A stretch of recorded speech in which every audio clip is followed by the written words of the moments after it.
I remember a few years ago, someone I know, an academic no less, told me that we should limit traffic to the island.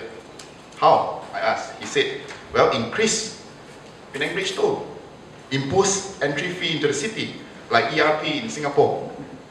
As a member of parliament serving a constituency on the mainland, and as someone who actually lives on the mainland, I was astonished to say the least. Yes, traffic congestion diminishes our quality of life, but alienating half of Penang's population is definitely not the solution. Once again, the question is, who we want or do not want in our backyards. Which is why I fully support the Penang State Transport Master Plan to improve the links and therefore mobility within the state. But you are forewarned today that this will mean more and more people who are different from us moving around our neighborhood. I personally think that it is a great thing. Plurality is strength of all great cities. And in this age of extremism, it's harder to breed antisocial ideas within a pluralistic neighborhood. And you get that in the Trump election. Mixed neighborhoods are less likely to support extreme nationalism or communalism. Which is why I support the vision of the state government to put up 2,000 units of affordable housing right in the middle of Georgetown, in Jalan SP Selayar. This is not new, even for Penang. After all, we were the first state to have public-funded social housing scheme. The People's Court, again built right in the middle, in the heart of Georgetown, at Chintra Street, by the Georgetown City Council in the 60s. Now, I think under the Housing Developers Act, you are required, or the developer is required to construct or finish completing the house within a period of 2 years. For a flat, they have to finish and deliver the property within 3 years. Extension of time can be granted either by the Ministry of Housing Officer under Section 11.3 or by the Minister under Regulation 12. And according to the statistics given by Mr. Chang King Lun just now, as well figures obtained from the website, for the years between 2014 and up to February 2017, the officer granted 291 extensions, and that is only for a 3-year period. That means you get your house later and you cannot claim liquidated damages for late delivery. The developer need not pay you compensation. The minister has given 13 approvals over this similar 3-year period. And one cannot question the reasons for granting that extension.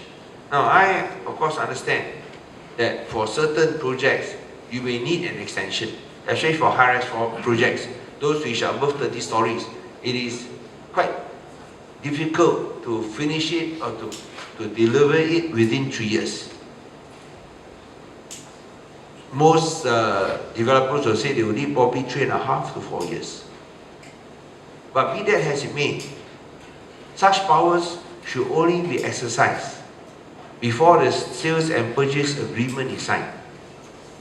We do not have any figures here whether the extension of time was granted before the sales and purchase agreement was signed or after it was signed with the purchasers. So my own opinion is this: if the minister is to exercise his powers, or the Ministry of Housing official is to exercise his powers, it can only be exercised before the sales and purchase agreement is signed with the purchasers.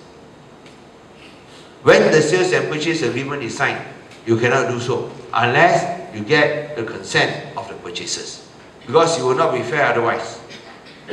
You are supposed to get a house within 3 years, suddenly the minister extends it by 1 more year to 4 years. And he is not a party to the contract. He doesn't consult you, he just extends. No reason given. That type of power is open to abuse.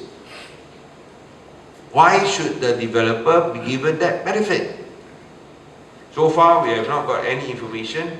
How many was granted before the sales and purchase agreement was signed? How many was granted? How many extensions were granted after the sales and purchase agreement was signed? So we are still awaiting information from the minister concerned.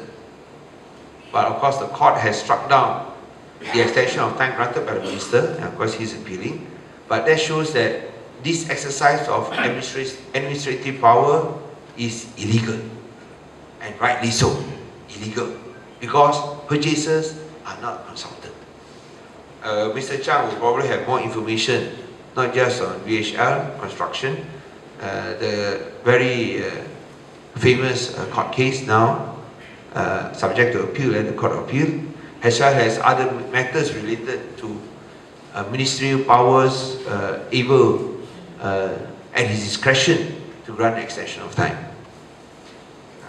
But I think this is a very important issue because it involves money that is due to the purchasers, and of course huge amount of money that can be saved by the developer. So I think these are some of the issues that I'm sure will be addressed. And as I say again, I would just like to summarize by emphasizing that the biggest problem now is still Bank Negara. As long as Bank Negara does not loosen the lending guidelines for first-time buyers of public and affordable housing, our property market will continue to be in a slump. Those which are above 300,000, I think they can take care of themselves. But we are looking at affordable housing below 300,000. First-time buyers, those young professionals who are just starting up, or building up a family or building up their business, I think Bank Negara should give some allowance and look after them. Unless they do so, whatever upturn in the property market will not matter for a majority of the public, a majority of house purchasers. The personal household debt is said to be a big problem that the federal government wants to address. You're looking at what, 89%, now it's reduced to 86%.